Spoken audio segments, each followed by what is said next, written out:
I welcome you all my dear friend. आज की story है बहुत ही प्यारी। इसका नाम है इंस्पिरेशनल स्टोरी, यानी कि प्रेरणादायक कहानी। अब किस टॉपिक पे बेस्ड है वो सारी चीज़ आपको पढ़ने के बाद ही पता चलेगा, और बहुत सारी चीज़ें मैंने यहाँ एक्सप्लेन की आप लोग के लिए। ठीक है, देखो आप स्लाइड देख सकते हो, ये एक स्लाइड है। यहाँ पर देखो एक ही सेंटेंस को अलग अलग तरीके से आप बोलते हैं, उसका इंग्लिश कैसे बनता है वो भी मैंने यहाँ पर बताया। तो हर एक स्ट्रक्चर को मैंने अलग से आपके लिए एक्सप्लेन किया। बहुत ही डिटेल्ड वीडियो है, ठीक है। तो ये मनोरंजन के लिए नहीं है, ये सीखने के लिए, ठीक है। इसलिए मैंने पूरी ग्रामर भी यहाँ पर बताई है। बहुत ही डिटेल्ड वीडियो। हो सकता है वीडियो थोड़ी सी बड़ी हो जाए, but you will learn a lot from this particular video lecture. So keep watching the whole video till the end. Okay, let's start from this slide. Okay, देखो क्या है अ जेंटलमैन। एक जेंटलमैन का मतलब क्या होता है? सज्जन पुरुष, है ना। एक जेंटलमैन, एक सज्जन पुरुष वॉज वॉकिंग। देखो वॉक का मतलब चलना होता है, और वॉक का मतलब होता है पैदल कहीं जाना, है ना। जैसे कि देखो फिर से, जैसे रन का मतलब होता है दौड़ना, या फिर रन का मतलब होता है दौड़ते हुए कहीं जाना। जैसे मैं बोलूं वो मेरे पास दौड़ते हुए आया, तो मैं कैसे बोलूंगा? He came running, RUNNING, running to me. ये तो एक तरीका हो गया। ही केम रनिंग टू मी मतलब वो दौड़ते हुए मेरे पास आया, या डायरेक्ट मैं ऐसा बोल सकता हूं he ran to me. Run की पास्ट फॉर्म क्या होती है? Ran. He ran to me, वो मेरे पास आया, दौड़ते हुए आया ना, इसलिए। जैसे मैं बोलूं वो मेरे पास पैदल आया, तो पहला तरीका यह है कि he came walking to me. He came walking to me मतलब वो मेरे पास चलते हुए आया पैदल। या फिर डायरेक्ट मैं ऐसा लिख सकता हूं ही वॉक्ड टू मी। सही है। तो ये कम की पास्ट फॉर्म केम लगाया, वॉक की पास्ट फॉर्म वॉक्ड लगाया मैंने, ठीक है। तो ये कुछ तरीका होते हैं, आपको थोड़ा सा पता रहना चाहिए, ठीक है। और भी कई मेथड है यहाँ पर, तो अब देख लेते हैं। A gentleman was walking. एक जेंटलमैन, वॉज के बाद वर्ब की आईएनजी फॉर्म है, मतलब कुछ कर रहे थे, मतलब पैदल जा रहे थे, है ना। थ्रू मतलब से, किसी माध्यम से होते हुए। थ्रू मतलब से होते हुए। कहां से होते हुए? एन एलिफेंट कैंप, हाथियों के एक शिविर से होते हुए, ठीक है। एक जेंटलमैन, सज्जन पुरुष पैदल जा रहे थे। थ्रू मतलब से होते हुए। कहां से होते हुए? एक हाथियों के, एन एलिफेंट कैंप, कैंप से होते हुए, शिविर से होते हुए, जहां पर बहुत सारे हाथियों को रखा गया था। ओके, ठीक है। अब मुझे एक चीज बताइए, ये थ्रू का इस्तेमाल कैसे करेंगे? किसी माध्यम से होते हुए जब आप गुजरते हैं, कहीं जाते हैं, तो थ्रू का इस्तेमाल करते हैं। जैसे कि वह जंगल से होते हुए गया। He went through forest. He went वो गया, थ्रू फॉरेस्ट मतलब जंगल से होते हुए गया, ठीक है। ऐसा जैसे ट्रेन सुरंग से होते हुए निकली, तो मैं कैसे बोलूंगा? द ट्रेन वेंट, गई, थ्रू द टनल मतलब सुरंग से होते हुए। ऐसे टाइप से आपको सेंटेंस बनाने, है ना। एंड और वो जो जेंटलमैन थे कहां से होते हुए गए? एलिफेंट कैंप से। एंड और ही स्पॉटेड। स्पॉट का मतलब होता है आपके आंखों के सामने कुछ आ गया, SPOT, स्पॉट। आपने अचानक से कोई चीज को देख लिया अचानक से, तब उसको स्पॉट बोलते हैं। तो इसकी वो सेकेंड फॉर्म है स्पॉटेड। उन्होंने देखा, है ना, अचानक से देखा, है ना, सडनली। तो ही स्पॉटेड क्या देखा? दैट की द एलिफेंट्स मतलब हाथियों को, द एलिफेंट्स मतलब उन हाथियों को वरंट बीइंग केप्ट, रखा नहीं रखा जा रहा था, उन्हें नहीं रखा जा रहा था। इन मतलब में कैज मतलब पिंजरों में। आप बोलोगे सर कैज पढ़ते हैं क्या? हाँ, CAGE को कैज पढ़ना है। इस जी को आपको ज पढ़ना है, ग नहीं पढ़ना है। सर कैसे पता चलेगा? देखो जब भी जी के बाद ना E, I या Y अगर आपको दिखता है, तो इस जी का साउंड ज होता है, ग नहीं होता, है ना, ठीक है। जैसे कि मैं बोलूं MUGIC, इसको क्या बोलेंगे? म्यूजिक। क्या बोलेंगे? म्यूजिक, है ना, ज वाला साउंड आ रहा है ना। जैसे मैं बोलूं मैजिक, MAGIC, क्या बोलेंगे इसको? मैजिक। देखो आई आ गया, IE या Y जब भी आपको दिख जाए। जैसे मैं बोलूं GYM, जिम, इसको क्या बोलते हैं? जिम। ज का साउंड जी का साउंड ज निकला कि नहीं? जिम, गिम थोड़ी बोलते हैं, ठीक है। तो वैसे ही जब भी आपको जी के बाद EIY दिख जाए, तो इस जी का साउंड ज होता है, ग, और बाकी टाइम तो ग होता ही है, ठीक है। हाँ, तो इसको केज बोलना है। तो ज्यादा केज है, पिंजरों की बात हो रही है, इसलिए केज, ठीक है, ऐसे पढ़ना है। ओके, ठीक है। तो हर चीज बताऊंगा आपको एकदम डिटेल में, बिल्कुल, है ना। तो अब यहाँ स्ट्रक्चर को देख लेते हैं। तो उन्होंने स्पॉटेड मतलब देखा, स्पॉटेड दैट की द एलिफेंट्स जो हाथी हैं वरंट बीइंग केप्ट, ये कैसी वर्ब है सर, है ना, वॉज या वर, ये यहाँ पर वरंट मतलब वर नॉट, है ना, वर नॉट, फिर यहाँ पर बीइंग, है ना, फिर कीप की थर्ड फॉर्म है केप्ट, है ना, उन्हें नहीं रखा जा रहा था। जैसे मैं बोलूं क्रिकेट नहीं खेला जा रहा था, कुछ नहीं किया जा रहा था, वैसा जब आपको बोलना है तो मैं क्या बोलूंगा, क्रिकेट, CRICKET, क्रिकेट नहीं खेला जा रहा था, तो वॉज नॉट, तो वॉजंट लिख सकते हैं, वॉजंट, है ना, wasn't being played, PLAYED, cricket wasn't being played, cricket नहीं खेला जा रहा था। ये क्या है पता है आपको, पास्ट कंटिन्यूस टेंस का पैसिव वॉइस है ना। जैसे मैं बोलूं मैं इंग्लिश पढ़ा रहा था, है ना, तो मैं कैसे बोलूंगा, आई वॉज टीचिंग इंग्लिश। अब मैं बोलूं इंग्लिश पढ़ाई जा रही थी मेरे द्वारा, पैसिव वॉइस है ना, पास्ट कंटिन्यूस टेंस का पैसिव वॉइस, तो कैसे बोलूंगा, English was being taught, TAUGHT, taught। अब लिखना है तो मैं लिख सकता हूं, आई का बाय मी हो जाएगा, by me, English was being taught by me, English पढ़ाई जा रही थी मेरे द्वारा। या फिर बाय मी को आप नहीं भी लिखना चाहे तो ऐसा इसका सेंस निकलेगा, इंग्लिश पढ़ाई जा रही थी, तो पैसिव वॉइस है। यहाँ पर ये इंग्लिश कोई काम नहीं कर रही, यहाँ पर आई काम कर रहा था, एक्शन को कर रहा था, ये एक्टिव वॉइस है, ये पैसिव है। तो आप ग्रामर में एक्टिव पैसिव वॉइस पढ़ेंगे तब आपको और भी क्लियर हो जाएगा। बस इतना आपको पता रहना चाहिए कि पास्ट कॉन्टिन्यूस टेंस का पैसिव वॉइस है। इसका फॉर्मूला वॉज या वर के साथ बीइंग और फिर वर्ब की थर्ड फॉर्म, नेगेटिव इसलिए यहाँ पर नॉट भी लग गया है, ठीक है। तो उसने देखा, क्या देखा, दैट की the elephants weren't being kept in cage मतलब हाथियों को नहीं रखा जा रहा था, इन कैज मतलब पिंजरों में, और या फिर अब यहां पर देखना, ये हेल्ड है ना, ये हेल्ड अकेला नहीं, इसके साथ ये जो पूरी वर्ब लिखी हुई है, समझो इसको, है ना, और क्या है, और वरंट बीइंग हेल्ड, ये भी है यहां पर वरंट बीइंग एक बार लिखा गया है तो दोबारा लिखने की जरूरत नहीं, सीधा थर्ड फॉर्म है, होल्ड की थर्ड फॉर्म हेल्ड लिख दिया है। होल्ड का मतलब होता है किसी को कब्जे में रखना, बांध के रखना, है ना, बांध के रखना है, कब्जे में रखना, ठीक है। तो और वरंट बीइंग हेल्ड ये है, तो वरंट बीइंग लिखा है इसलिए अपने को सीधे हेल्ड पढ़ना है, ठीक है। क्या वरंट बीइंग हेल्ड मतलब कब्जे में नहीं रखा जा रहा था, ये भी मतलब निकलेगा, है ना, या ना तो उन्हें वरंट बीइंग केप्ट इन कैक्स, पिंजरों में नहीं रखा जा रहा था, और या फिर कब्जे में नहीं रखा जा रहा था, हेल्ड बाय मतलब के द्वारा, किसके द्वारा, द यूज इस्तेमाल के द्वारा, ऑफ मतलब के, किसके, चेन्स मतलब चेन्स के, चैन के, कड़ियों के, है ना, चैन के इस्तेमाल करके, चैन का इस्तेमाल करके, है ना, ठीक है, ओके, कड़ियों का इस्तेमाल करके, ठीक है। तो अब इसका मीनिंग बहुत अच्छे से हम निकालते हैं ना, देख लो तो क्या है, यहां से देखते हैं, a gentleman was walking through an elephant camp, ये तो पता है हमें कि जेंटलमैन कहां से गुजर रहे थे, कहां से होते हुए जा रहे थे, एलिफेंट कैंप से, एंड ही स्पॉटेड, और उन्होंने देखा, क्या देखा, दैट की the elephants weren't being kept in cage, कि हाथियों को पिंजरे में नहीं रखा था जा रहा था, और हेल्ड और कब्जे में भी नहीं रखा जा रहा था, by the use of chains, चैनों का इस्तेमाल करके, ठीक है, ओके। तो फिर क्या हुआ, अभी सेंटेंस खत्म हो गया, इतना बड़ा सेंटेंस था, है ना। अब अगला sentence, all that was holding them, hold करना मतलब किसी को पकड़े रखना, कब्जे में रखना, है ना, रोक के रखना, ठीक है।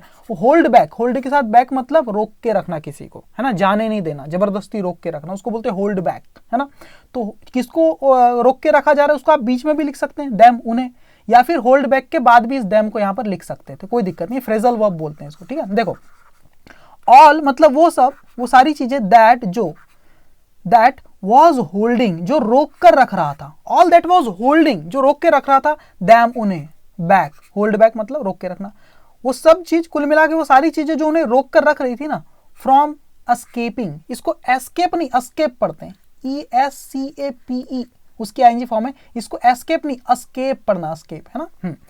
तो वो सारी चीजें जो कुल मिला के उन्हें रोक के रख रही थी, है ना, फ्रॉम मतलब से, किस चीज से रोक के रख रही थी, फ्रॉम एस्केपिंग मतलब भागने से रोक के रख रही थी, कहां से, फ्रॉम एस्केपिंग द कैंप मतलब शिविर से, उस शिविर से भागने से रोक के रखी हुई थी वो सारी चीजें कुल मिला के। वो क्या थी, वॉज मतलब थी, वो क्या था, वॉज वो था, क्या था, a small piece of rope, एक छोटा टुकड़ा, ऑफ मतलब का, किसका, रोप यानी रस्सी का, एक छोटा टुकड़ा था रस्सी का, ठीक है। टाइड मतलब बंधा हुआ, कौन सा टुकड़ा, टाइड जो कि बंधा हुआ था, यहां ऐसा भी लिख सकते थे, दैट वॉज टाइड, या डायरेक्ट लिख दिया टाइड जो बंधा था, किससे, किसको, टू लगा के लिखना है, टू वन मतलब एक ऑफ मतलब में से, किस में से, देयर यानी उनके लेग्स यानी पैरों, उनके पैरों में से एक में यानी एक पैर में बंधा हुआ था। ठीक है, फिर से बहुत अच्छी लाइन है, देखो भी एस्केप का वर्ड जो एस्केप है ना, जब आप किसी चीज से भागते हैं, बच के निकलते हैं, उसको बोलते हैं एस्केप, ESCAPE। किसी मुसीबत से, किसी पिंजरे से, किसी घर से, किसी देश से, किसी परिस्थिति से जब आप भाग के या बच के निकलते, वहां से आजाद होते हैं, उसको एस्केप बोलते हैं। ठीक है, जैसे कि मैं बोलूं वे पिंजरे, जैसे मैं बोलूं कैदी जेल से फरार हो गए या वहां से बच के निकल गए, भाग गए, है ना, तो मैं से बोलूंगा द क्रिमिनल्स, है ना, क्या हुए, भाग गए, तो यहां पर लूंगा एस्केप्ड, ESCAPED, एस्केप्ड, जेल, सीधे मैंने लिख दिया GAIL, जेल, सीधे क्या लिख दिया, जेल। जो क्रिमिनल थे वो एस्केप मतलब फरार हो गए, कहां से हो गए, डायरेक्ट लिख सकते हो जेल से, या फिर आप इसको ऐसा भी लिख सकते थे द क्रिमिनल्स फ्रॉम का इस्तेमाल कर सकते हो, है ना, एस्केप्ड फ्रॉम, यहां पर द जेल लिखना ना, द जेल। तो आप फ्रॉम लगा भी सकते हैं या नहीं भी लगा सकते एस्केप के साथ। ठीक है, दोनों कंडीशन सही है ना। जैसे मैं बोलूं कैदी जेल से फरार हो गए, तो कैसे बोलूंगा, द क्रिमिनल्स, जो अपराधी थे, the criminals escaped the jail या फिर एस्केप्ड फ्रॉम द जेल, दोनों बिल्कुल सही है। तो यहां पर देखो एस्केप के साथ फ्रॉम नहीं लगा है, तो पहले फ्रॉम लगा हुआ है, एस्केपिंग फ्रॉम द कैंप नहीं लिखा है, फ्रॉम नहीं लिखा है, डायरेक्ट द कैंप लिखा है, एस्केपिंग द कैंप लिखा है, डायरेक्ट फ्रॉम नहीं लिखा है। ठीक है, तो आप फ्रॉम लगा भी सकते थे। ठीक है, तो फिर से देखना, all that was holding, all वो सब कुछ कुल मिला के, दैट मतलब जो, वॉज मतलब था, होल्डिंग मतलब रोक कर रखा हुआ था, देम उन्हें, बैक मतलब वहीं पर, होल्ड बैक मतलब उन्हें रोक के रखा हुआ था, किस चीज से, फ्रॉम एस्केपिंग, भागने से या वहां से फरार होने से रोक के रखा था, कहां से, the camp, escaping the camp, उस शिविर से। वो चीज क्या थी, वॉज वो था, क्या था, a small piece of rope, एक छोटा टुकड़ा, ऑफ मतलब का, रोप यानी रस्सी का, जो कि टाइट बंधा हुआ था, to one of their legs मतलब एक, ऑफ मतलब में से, किस में से, देयर लेग्स उनके पैरों में से एक में, एक पैर में बंधा हुआ था, वो था जिसने उसे रोक के रखा था। बस एक छोटा सा टुकड़ा था, किसका, रस्सी का, बस। एज देखो ऑफ का, देखो सिलेक्शन के काम आता है ऑफ, है ना, में से, किस में से, या फिर कोई चीज मेरी है किसकी है वो बताने के लिए, है ना, the car of Ram, Ram की कार, वैसे ही ऐसे टाइप से में से।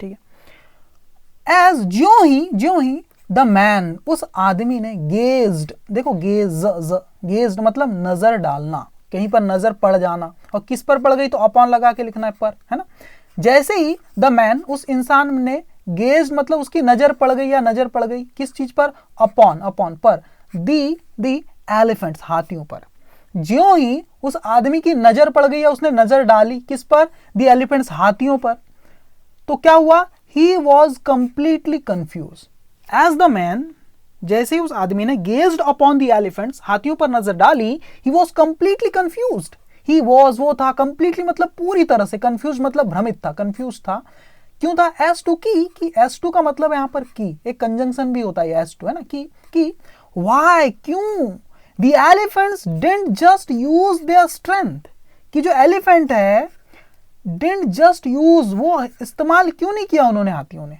या इस्तेमाल क्यों नहीं करते वो। ठीक है ना, कि जो एलिफेंट है, द एलिफेंट्स डिडंट यूज, इस्तेमाल नहीं किया, और जस्ट का मतलब है ही वाला, उन्होंने इस्तेमाल ही नहीं किया, डिडंट जस्ट यूज, उन्होंने इस्तेमाल ही नहीं किया, क्या, देयर स्ट्रेंथ, अपनी क्षमता का, अपनी स्ट्रेंथ का, क्षमता का, क्यों, टू ब्रेक मतलब तोड़ने के लिए, द रोप उस रस्सी को, एंड और एस्केप भागने के लिए, डी कैंप मतलब उस कैंप से फरार होने के लिए, या फिर यहां पर फ्रॉम भी लगा सकते हो, कोई दिक्कत नहीं है, दोनों चलता है। ठीक है, तो देखो जब भी हाथी, जब उस व्यक्ति की नजर पड़ी, है ना, कहां पर, तो अपॉन लगाना, गेज के बाद अपॉन किस पर, है ना, उन हाथियों पर, तो वो बिल्कुल कंफ्यूज था वो आदमी, he was completely confuse, as to की किस चार्ज को लेके, कि वाई, कि क्यों हाथियों ने इस्तेमाल ही नहीं किया, didn't just use their strength, अपनी क्षमता का इस्तेमाल ही नहीं किया, टू ब्रेक द रोप, रस्सी को तोड़ने के लिए, एंड एस्केप द कैंप, और उस कैंप से फरार होने के लिए। हाथियों ने, हाथी तो चाहते तो आसानी से तोड़ सकते थे, बारीक सी रस्सी बंधी हुई थी बस। अब बिल्कुल वो क्या था, व्यक्ति क्यूरियस मतलब जिज्ञासु था, क्यूरियोसिटी थी उसके अंदर, क्यूरियस था, एंड और वांटिंग भी था मतलब इच्छुक भी था। मैं जैसे मैं बोलूं मैं तुमसे मिलने का इच्छुक हूं, तो मैं कैसे बोलूंगा, देखो समझना, आई एम, मैं हूं, वांटिंग का मतलब इच्छुक होता है, I am wanting to meet you, मैं तुमसे मिलने का इच्छुक हूं, है ना, I am wanting to meet you, ठीक है। लेकिन जनरली जब हमें बोलना है कि मैं तुमसे मिलने का इच्छुक हूं, तो जनरली हम ऐसा बोलते हैं, आई वॉन्ट टू मीट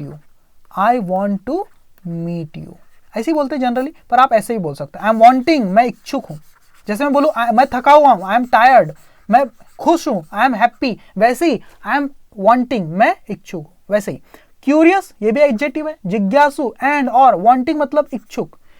वो जो व्यक्ति था, ये देखो पूरा सेंटेंस तो यहां से शुरू होना चाहिए एज, क्योंकि ही वॉज, वो था, क्यूरियस एंड वॉन्टिंग, जिज्ञासु और इच्छुक, ऐसा पूरा होना था। लेकिन एडवांस इंग्लिश में पूरा लिखने की जरूरत नहीं, सीधे लिख दिया क्यूरियस एंड वॉन्टिंग, जिज्ञासु और इच्छुक होने के कारण किस चीज को, टू नो, जानने के लिए, बहुत ज्यादा जिज्ञासु था और इच्छुक था टू नो, जानने के लिए, वो व्यक्ति, है ना। क्या, द आंसर मतलब जवाब, किस चीज का जवाब, कि वो हाथी जो है बारीक सी रस्सी बंधी हुई इनके पैर में और वो तोड़ने के लिए अपनी ताकत का इस्तेमाल ही नहीं कर रहे, है ना। तो इस बात से बहुत ज्यादा वो जिज्ञासा थी उसके अंदर इसको जानने की, और वो इच्छुक था टू नो, जानने का, द आंसर अपना इस जवाब। तब उसने क्या किया, उसने आस्क्ड, पूछा, उसने पूछा किससे, अ ट्रेनर, एक ट्रेनर से पूछा। ही आस्क्ड अ ट्रेनर, उसने एक ट्रेनर, जब भी आप किसी से कोई चीज पूछते हैं आस्क, तो डायरेक्ट लिखना, किससे पूछा, टू मत लगाना, ही आस्क्ड टू मी, नहीं, आज के साथ डायरेक्ट आपको इसको लगा देना ऑब्जेक्ट को। ही आस्क्ड अ ट्रेनर, उसने एक ट्रेनर से पूछा। नियर बाय मतलब बाजू वाले, उसके बाजू में एक ट्रेनर था, नियर बाय, बगल के एक ट्रेनर से पूछा, क्या पूछा, व्हाई, क्यों, द एलिफेंट्स, जे हाथी है, why the elephants were just standing, ये एलिफेंट वर मतलब थे, जस्ट मतलब केवल सिर्फ, स्टैंडिंग मतलब खड़े थे, देयर यानी वहां, जो हाथी थे वो केवल खड़े थे, बस खड़े थे वहां पर। एंड और नेवर ट्राइड, और कभी भी कोशिश नहीं की उन्होंने, ट्राइड मतलब कोशिश की, नेवर मतलब कभी नहीं, और कभी भी कोशिश नहीं की, टू एस्केप मतलब भागने की, और कभी कोशिश नहीं की टू एस्केप, भागने की। व्हाई, क्यों, ऐसा क्यों, वो बस खड़े थे और भागने की कोशिश नहीं कर रहे थे, चाहते तो आराम से तोड़ सकते थे, है ना। आगे लिखा है देखो, they could easily have done so, they could have easily done so, है ना। देखो जब भी आपको पास्ट में कुछ ऐसा कर सकता था, वहां जा सकता था, उससे मिल सकता था, आपको ऐसा बोलना है ना, पास्ट में आप कुछ कर सकते थे, आपने किया नहीं, पर आप बोल रहे हैं भाई ऐसा हो सकता था, कर सकता था, तो आप क्या बोलते हैं, कुड लगाना, फिर हैव लगाना और वर्ब की थर्ड फॉर्म लगाना। मैं उससे बात कर सकता था, I could have talked to him, है ना। मैं वहां जा सकता था, मैं कैसे बोलूंगा, I could have gone there, ठीक है। मैं उन्हें इंग्लिश पढ़ा सकता था, I could have taught English to them, ठीक है ना, ओके। मैं तुम्हें ये चैप्टर समझा सकता था, I could have made you understand this chapter, I could have made you understand this chapter. तो इस टाइप से आपको इस्तेमाल करना जब आपको कहना है कुछ आप कर सकते थे। मैं उसे रेस में हरा सकता था, I could have defeated him in the race, मैं ये मैच जीत सकता था, I could have won the match, I could have won this match. तो इस टाइप से अब यहां इजी लग गया, मतलब आसानी से कर सकता था वाली बात है ना। दे कुड हैव डन, वो कर सकते थे, इजीली मतलब आसानी से, वो आसानी से कर सकते थे वो हाथी, सो मतलब ऐसा, वो ऐसा आसानी से कर सकते थे, पर उन्होंने कोशिश नहीं की, नेवर ट्राइड टू एस्केप, भागने की। बट स्टिल, लेकिन इंस्टेड मतलब इसके बावजूद भी, इसके बावजूद, they could easily have done so, वो ऐसा आसानी से कर सकते थे, बट लेकिन इंस्टेड मतलब के बावजूद, इसके बावजूद भी, दे डिडंट ट्राई, उन्होंने कोशिश नहीं की, टू डू सो, यहां पर पूरा सेंटेंस होना था टू डू, टू के बाद क्या होना था, टू डू सो, ऐसा करने की, एट ऑल मतलब बिल्कुल भी, पर डू सो लिखने की जरूरत नहीं, क्योंकि क्या करने की बात है वो हमें अंडरस्टूड है, इसलिए टू तक लिखा है बस। But they didn't try to, लेकिन उन्होंने कोशिश ही नहीं की, एट ऑल मतलब बिल्कुल भी, लेकिन उन्होंने बिल्कुल भी कोशिश नहीं की। समझ में आया आपको। अब आप बोलोगे सर एट ऑल का मतलब क्या है, एट ऑल का कैसे यूज कर सकते हैं हम अपने डे टू डे लाइफ में, वो भी समझते हैं ना। एट ऑल मत का सेंस आता है बिल्कुल भी, या कोशिश तक नहीं की, उन्होंने कोशिश ही नहीं की, ऐसा भी बोल सकते थे आप। तो सब के लिए आप एट ऑल का इस्तेमाल करते हैं। देखो अभी समझ में आ जाएगा, देखो ये पूरी स्लाइड देखो। जैसे कि मेरे घर में मेरी शादी का रिश्ता आ गया और मेरे मम्मी पापा बोल रहे हैं आयुष तू शादी कर ले, ठीक है। उन्होंने एक लड़की की फोटो दिखाई और मैं उसे जानता था उस लड़की को, तो मुझे वो लड़की पसंद नहीं थी, तो मैंने बोल दिया मैं उसे पसंद नहीं करता। मैंने अपने मम्मी पापा को बोल दिया मैं उसे पसंद नहीं करता। तो इसको इंग्लिश में मैं क्या बोलूँगा, सिंपल बोलूँगा, I don't like her. I don't like her, पसंद करना। और किसी को बहुत ज़्यादा जब आप पसंद करते हैं तो लाइक के बदले आप लव का इस्तेमाल करते हैं, है ना। बहुत ज़्यादा पसंद करते हैं तो लव का इस्तेमाल करते हैं। तो मैंने बोल दिया भैया आई डोंट लाइक हर, मैं उसे पसंद नहीं करता। लेकिन घर वाले जिद करने लगे, अरे अच्छी लड़की है, शादी कर ले, तेरी एज हो गई, 30 साल का हो गया, शादी कर ले। तो मैं इसी बात पर स्ट्रेस डाल रहा हूं, मैं उसे पसंद नहीं करता, इस बात को थोड़ा जोर देके कह रहा हूं ताकि मेरे मम्मी पापा इस बात को हल्के में ना ले। तब इस सेंटेंस को हम इतने तरीके से कह सकते हैं। देखो ऐसा भी तो बोल सकता हूं, मैं उसे बिल्कुल भी पसंद नहीं करता, या फिर मैं उसे सच में पसंद नहीं करता, या फिर मैं उसे पसंद ही नहीं करता, या फिर मैं उसे पसंद तक नहीं करता। तो कितने अलग अलग तरीके से आपने इसको हिंदी में बोला अपने मम्मी पापा को कन्विंस करने के लिए, समझाने के लिए कि I don't really like that particular girl, so how can I marry to her. ठीक है। तो जब भी आप जोर देके, थोड़ा सा स्ट्रेस देके कोई चीज को बोलते हैं, तब आप इस्तेमाल करते हैं एट ऑल का। इन सारे सेंटेंस का एक ही मीनिंग आप निकाल सकते हो, इस टाइप से लिख सकते हो, आई don't like her at all. लेकिन जिस तरह से हिंदी में हम बिल्कुल भी, या फिर सच में, या फिर ही पसंद ही नहीं करता, या उसे पसंद तक नहीं करता, हिंदी में जब अलग अलग आप बोल सकते हो तो इंग्लिश में भी आप अलग अलग बोल सकते हैं। जैसे कि मैं उसे बिल्कुल भी पसंद नहीं करता, तो जब भी बिल्कुल भी वाला सेंस देना है तो at all, I don't like her at all. और एट ऑल का इस्तेमाल हमेशा सेंटेंस में सबसे आखिरी में ही किया जाता है, और इसका इस्तेमाल नेगेटिव सेंटेंस में ही करना है या फिर इंट्रोगेटिव में करना है, पॉजिटिव सकारात्मक वाक्य में नहीं करना है। यहाँ डोंट है ना, देखो डू नॉट, नॉट छिपा हुआ है, डोंट है ना, डू और नॉट का कॉन्ट्रैक्टेड फॉर्म है, नेगेटिव सेंटेंस है, इसीलिए एट ऑल का आपने इस्तेमाल किया, है ना। आप ऐसा नहीं बोल सकते I like her at all, गलत हो जाएगा सेंटेंस, है ना। पॉजिटिव में नहीं। तो मैं उसे बिल्कुल भी पसंद नहीं करता, आई don't like her at all. या फिर हिंदी में आप ऐसा भी बोल सकते हैं ना, मैं उसे सच में पसंद नहीं करता, तो सच में के लिए रियली का यूज करोगे। कहां करोगे, देखो मेन वर्ब के पहले, सबकी जगह अलग अलग है ना, एट ऑल सबसे आखिरी में आता है। आई डोंट रियली लाइक हर, या फिर मैं उसे पसंद ही नहीं करता, ही के लिए जस्ट का यूज करते, I don't just like her, I don't just like her, मैं उसे पसंद ही नहीं करता। या फिर मैं उसे पसंद तक नहीं करता, तो इवन का इस्तेमाल मेन वर्ब से पहले, I don't even like her, मैं आई डोंट इवन लाइक हर। जैसे मैं बोलूं मैं उसे बिल्कुल ही नहीं जानता, तो मैं कैसे बोलूंगा, I don't know him at all, at all. या फिर मैं उसे जानता तक नहीं, तब भी आप ऐसा बोल सकते हो। मैं उसे जानता ही नहीं, तब भी आप ऐसा बोल सकते हो। लेकिन आप तक के लिए आप इवन का भी इस्तेमाल कर सकते हो। I don't even know him, I don't even know him, I don't just know him, I don't really know him. तो इस टाइप से आप कई सारे सेंटेंस बना सकते हो। ठीक है। तो मैंने आपको ये समझाने की कोशिश की कि एट ऑल का कैसे इस्तेमाल किया है, बिल्कुल भी वाला सेंस में।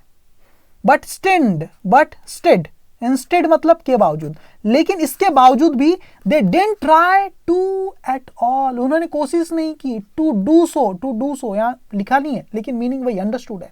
एट ऑल बिल्कुल भी कोशिश नहीं की उन्हें हाथियों ने, ठीक है ना। हाँ, they could easily have done so, वो आसानी से ऐसा कर सकते थे, लेकिन उन्होंने ऐसा नहीं किया। ठीक है। तो अब ट्रेनर क्या जवाब देता है, द ट्रेनर रिप्लाइड, ट्रेनर ने जवाब दिया। REPLY, रिप्लाई की पास्ट फॉर्म है रिप्लाइड। देखो वाई को कैसे पास्ट फॉर्म बनी है ना, REPLY का कैसे बना है, REPLIED, वाई को हटा के सीधे IED लगा दिया, रिप्लाइड, जवाब दिया। उस ट्रेनर ने जवाब दिया। क्या जवाब दिया, देखो इन्वर्टेड कॉमा यहाँ है और अगला इन्वर्टेड कॉमा अगली स्लाइड में दिख रहा है, देखो यहाँ तक जवाब दिया ट्रेनर ने।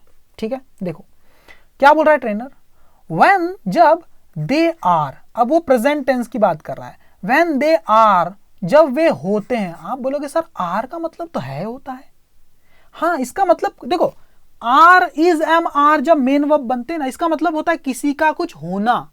ठीक है। जैसे भी देखो, जैसे मैं बोलूं मैं घर पे हूं, तो मैं क्या बोलूंगा, आई एम एट होम, मैं घर पे हूं, आई एम, मैं हूं, एट होम मतलब घर पे, मैं घर पे हूं। या मैं बोलूं मैं शाम को 5 बजे घर पे होता हूं, उसके लिए भी आप ऐसे ही बोलोगे, आई एम एट होम, मैं घर पे होता हूं। जैसे मैं बोलूं एट 5 o'clock, 5 o'clock यानी 5 बजे मैं बोलूँ शाम को तो इन द इवनिंग, है ना, at 5 o'clock in the evening I am at home, I am at home मतलब मैं घर पे होता हूँ, शाम को 5 बजे मैं घर पे होता हूँ, ठीक है ना। तो इस टाइप से आप सेंटेंस को होता हूँ वाला सेंस भी यहाँ पर आता है। दे आर, वे हैं वेरी यंग, ऐसा भी आप बोल सकते हो। यहाँ होते हैं वाला भी सेंटेंस में आप मीनिंग निकाल सकते हो, है ना। When they are very young, जब वो बहुत छोटे होते हैं, है ना, जब वो हाथी जो होते हैं ना बहुत छोटे होते हैं, तब क्या करते हैं, वी यूज, हम इस्तेमाल करते हैं क्या, द सेम साइज रोप, इसी आकार की रस्सी जो अभी बंधी हुई ना, ऐसी इसी आकार की रस्सी इस्तेमाल करते हैं, टू टाई देम, बांधने के लिए, देम मतलब उन्हें, एंड और एट दैट एज, और उस उम्र में, एट दैट एज मतलब और उस उम्र में, it's enough, it is enough, ये इट मतलब इट इज, ये होती है, ये जो रस्सी है ये होती है ना, इनफ मतलब पर्याप्त, ये पर्याप्त होती है।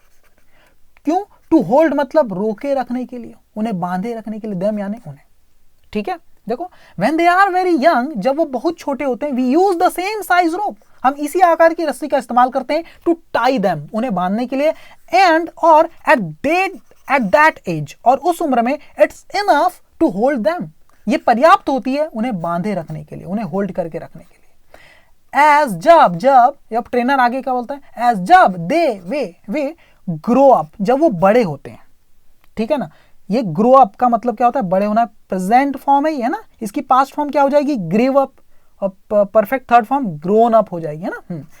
वह एज दे ग्रो अप, जब वो बड़े होते हैं ना, दे आर कंडीशनड, तो दे आर वो होते हैं, क्या होते हैं, जब वो बड़े होते हैं तो वो क्या होते हैं, दे आर कंडीशनड मतलब वो संस्कारित हो जाते हैं, बाध्य हो जाते हैं, उनकी आदत में ये चीज आ जाती है, क्या आ जाती है, वो कंडीशन का मतलब संस्कारित हो जाते हैं, बाध्य हो जाते हैं, उनकी परवरिश ऐसी हो जाती है, they are conditioned to believe, कि वो विश्वास करने हेतु वो बाध्य हो जाते हैं, वो संस्कारित हो जाते हैं। टू बिलीव मतलब विश्वास करने के लिए, क्या विश्वास करने के लिए, दैट, की, अब यहाँ दैट लिखा नहीं है, सही है, लेकिन दैट आप लगा भी सकते हो, नहीं भी लगाओगे तो की वाला सेंस आपको आएगा। एडवांस इंग्लिश में दैट नहीं लगाते की के लिए जनरली, या लगाओगे भी तो कोई दिक्कत नहीं है ना। तो एज दे ग्रो अप, जब वो बड़े होते हैं ना, दे आर कंडीशन, वो बाध्य हो जाते हैं, वो संस्कारित हो जाते हैं, टू बिलीव विश्वास करने के लिए, क्या, कि वे they can not break away, कि वे मुक्त नहीं हो सकते। ब्रेक अवे मतलब किसी बंधन को तोड़ के आप फरार हो जाएं, आजाद हो जाएं, कि that they can not break away, कि वो मुक्त नहीं हो सकते, है ना। ऐसा उनके अंदर वो विश्वास करने पर बाध्य हो जाते हैं, है ना, विश्वास करने के लिए वो बाध्य हो जाते हैं, उनके अंदर ऐसा संस्कार पड़ जाता है कि वो ये मानने लगते हैं कि भैया they can not break away. क्योंकि जब वो छोटे थे बचपन में तो कोशिश करते थे रस्सी को तोड़ने की, पर तब वो रस्सी उन्हें रोकने के लिए पर्याप्त थी। That particular rope was enough to hold them back at that particular time when they were young, but now the elephants have grown up, now they do have the strength to break away, but still they don't try. Why is it so? क्योंकि उनके संस्कार पड़ गए हैं, they are conditioned to believe, ये मानने के लिए वो विवश हो गए हैं, वो बाध्य हो गए हैं कि they cannot break away, कि अब वो इसे नहीं तोड़ सकते, क्योंकि बचपन में नहीं तोड़ पाए तो उनको लगा कि भैया ये रस्सी हमसे नहीं टूटेगी। अब वो बड़े हो गए तब भी वो कोशिश ही नहीं कर रहे, है ना। अब आगे वो ट्रेनर क्या बोल रहा है, दे बिलीव, वे मानते हैं, वो क्या मानते हैं, द रोप कैन स्टिल, कि जो रस्सी है ना, can still hold, can hold मतलब वो रोक सकती, स्टिल मतलब अभी भी, वो अभी भी रोक सकती है, उन्हें बांध के रख सकती है, देम यानी उन्हें। सो इसीलिए they never try to break free, वो कोशिश नहीं करते, वो कभी भी कोशिश नहीं करते, नेवर ट्राई, कभी भी कोशिश नहीं करते, टू ब्रेक फ्री मतलब आजाद होने की, टू ब्रेक फ्री मतलब आजाद होने की, स्वतंत्र होने की। दे बिलीव, वे मानते हैं, the rope can still hold them, the rope मतलब वो रस्सी जो बचपन में बंधी थी, वो रस्सी, कैन स्टिल होल्ड देम, वो अभी भी रोक सकती है, देम उन्हें। सो इसीलिए they never try to break free, वो कभी भी कोशिश नहीं करते आजाद होने की, ठीक है। ये होता है बिलीव, मान्यता का असर होता है, संस्कारों का असर होता है ना। द ओनली रीजन, एकमात्र कारण, दैट की that the elephants weren't breaking free, जो एकमात्र कारण है ना किस चीज का, कि जो एलिफेंट, जो हाथी है, वरंट ब्रेकिंग फ्री, वरंट मतलब नहीं हो रहे थे, ब्रेक फ्री मतलब आजाद नहीं हो रहे थे, एकमात्र कारण है कि वो हाथी आजाद नहीं हो रहे थे, एंड एस्केपिंग, और फरार भी नहीं हो रहे थे, एंड वरंट एस्केपिंग, यहाँ भी वरंट है, एक बार लिख दिया, यहाँ अंडरस्टूड है ना, और वो फरार भी नहीं हो रहे थे किस चीज से, फ्रॉम मतलब से, देखो अब यहाँ एस्केप के बाद फ्रॉम लगा दिया है, नहीं भी लगाओगे तब भी चलेगा, सीधे द कैंप लिख सकते हो ना, फ्रॉम द कैंप मतलब उस शिविर से फरार नहीं हो रहे थे, उसका एकमात्र कारण क्या है, वॉज, वो था, वो कारण क्या था, देखो ये है मेन वर्ब, और इतना पूरा अभी तक देखो ये सेंटेंस का पूरा सब्जेक्ट है यहाँ से पूरा यहाँ तक, और ये वर्ब मिली अभी देखो, द ओनली रीजन, एकमात्र कारण, that the elephants weren't breaking free, कि वो जो एलिफेंट थे वो आजाद नहीं हो रहे थे, एंड एस्केपिंग, और फरार भी नहीं हो रहे थे,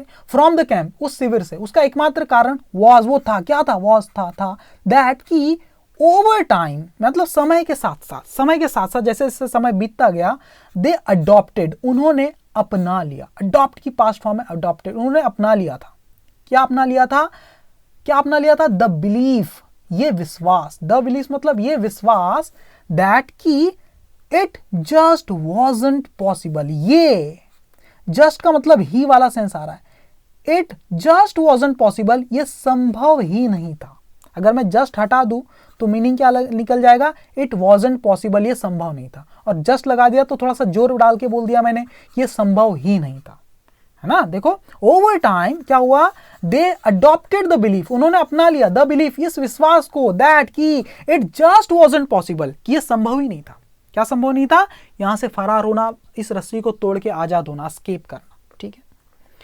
तो ये है पूरी की पूरी स्टोरी खत्म हो गई। कैसी लगी आपको? देखो बचपन में अगर आप ये बात सुनते रहेंगे कि भैया ऐसा नहीं हो सकता, जैसे आप मान लो किसी नौकरी की तैयारी कर रहे हैं, सरकारी नौकरी की, और बचपन से आप सुनते आ रहे हैं कि भैया सरकारी नौकरी लगना बड़ा मुश्किल है, बड़ा कठिन है, किसी को नहीं लगती, तो आपके अंदर वो संस्कार पड़ जाएंगे, and you start believing that to qualify any government exam is next to impossible, and you will never be able to qualify that particular examination. So this is the effect of belief system. Okay, तो इससे हमें शिक्षा क्या मिलती है? इससे हमें शिक्षा मिलती है no matter how much the world tries to hold you back, फर्क नहीं पड़ता, कोई फर्क नहीं पड़ता, नो मैटर मतलब फर्क नहीं पड़ता, हाउ मच कि कितना ज्यादा, द वर्ल्ड ये दुनिया, ट्राइज मतलब कोशिश करती है, फर्क नहीं पड़ता कि दुनिया कितनी कोशिश भी करती है, टू होल्ड मतलब बांधे रखने के लिए, यू मतलब तुम्हें, बैक मतलब वापस, तुम्हें पीछे बांधे रखने के लिए, तुम्हें रोक के रखने के लिए, फर्क नहीं पड़ता दुनिया कितनी भी कोशिश करे, ऑलवेज कंटिन्यू, हमेशा जारी रखो अपना काम, जो भी काम है, ऑलवेज कंटिन्यू मतलब बढ़ते रहो, कंटिन्यू मतलब जारी रखो या बढ़ते रहो, विद द बिलीफ, इस विश्वास के साथ, दैट की व्हाट यू वांट, जो तुम चाहते हो, टू अचीव हासिल करना, जो तुम हासिल करना चाहते हो, इज वो है, क्या है, पॉसिबल, संभव है। No matter how much the world tries to hold you back, always continue with the belief that what you want to achieve is possible, जो आप हासिल करना चाहते हैं वो संभव है, यह आपको मानना पड़ेगा। बिलीविंग मानना, विश्वास करना, क्या, दैट, यहां दैट लगा सकते हो, नहीं भी लगा सकते चलेगा, बिलीविंग यू कैन बिकम, ये विश्वास करना कि यू कैन बिकम, तुम बन सकते हो, सक्सेसफुल, सफल, ये मानना कि तुम सफल हो सकते हो, इज है, क्या है, द मोस्ट इंपॉर्टेंट स्टेप, सबसे ज्यादा जरूरी कदम है ये, इन में, किस चीज में, इन एक्चुअली अचीविंग इट, वास्तव में उसे प्राप्त करने के लिए, ठीक है ना, एक्चुअली हटा दूंगा तो क्या मीनिंग निकल जाएगा, इन अचीविंग इट, प्राप्त करने में से, और एक्चुअली मतलब वास्तव में उसे प्राप्त करने के लिए, है ना, वास्तव में उस प्राप्त करने के लिए, उस सफलता को, है ना।